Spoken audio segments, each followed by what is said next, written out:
Thank you very much, Brian. So kind of without any further ado, whenever I start to have a reporting discussion with my customers, I pretty much always start from this slide here. This Venn diagram chart actually gives a very nice, clean summary of what Rational is doing as a brand for our reporting tools and solutions. So on the left side of this chart, we have what we call development intelligence reporting. Or, if you've heard of the industry buzz phrase of business intelligence, Rational's kind of coined the phrase of business intelligence for the development domain, or our development domain, as development intelligence. So in this style of reporting, it's all about getting that real-time status, that real-time understanding of where I'm at and how I'm doing in my development stream. If I want to do things like monitor progress, see potential risks, or even analyze why I might be off track, this is where this style of reporting comes into play. And we do this typically via our web-based dashboarding and reporting capabilities. So I sign on to that web-based interface from a tool, and I can see the reports that are important to me. I can see, or I'm notified automatically where I might be on track, or what progress I've made in my development stream. And again, I can do that deeper analytics and analysis with that web reporting capability. As we move to the right side of this chart, when we start to talk about really deliverables, so certainly very heavy in our systems development domain, where we have large government organizations that or we're meeting regulatory type organizations.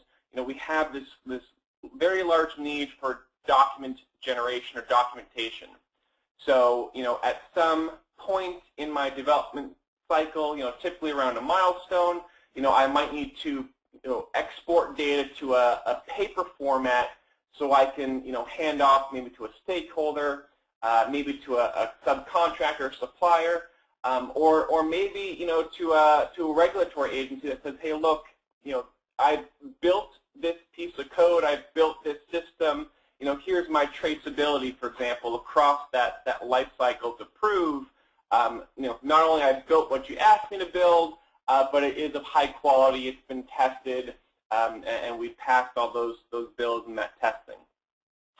So even in this kind of Web 2.0 or this next generation of web-based tools, we still have a very large need at certain points in our development stream to print documentation.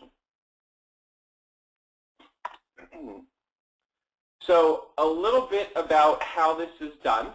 In the development intelligence space, we have a little bit of a new concept called data warehousing. So we have all these point tools sitting out. Our requirements are in their requirements repository. Our work items are in their change configuration management repository. Design artifacts, test artifacts, etc.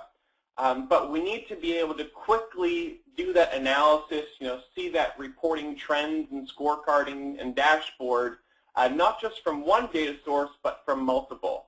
And we need it, fast, and we have, various levels in our organization, from the top executives all the way down to the individual engineers who actually need to see this, cross-tool data.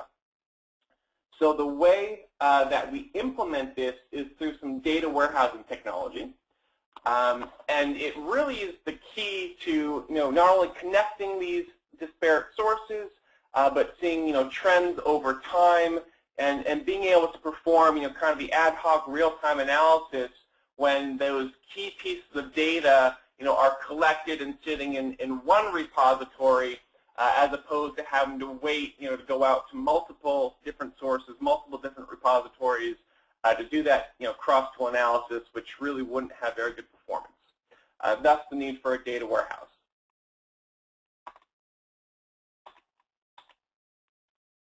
So as I mentioned a little bit already, but on the topic of document generation, you still have the need throughout the life cycle to create documents. Thus, we still absolutely provide a very good technology to create that documentation.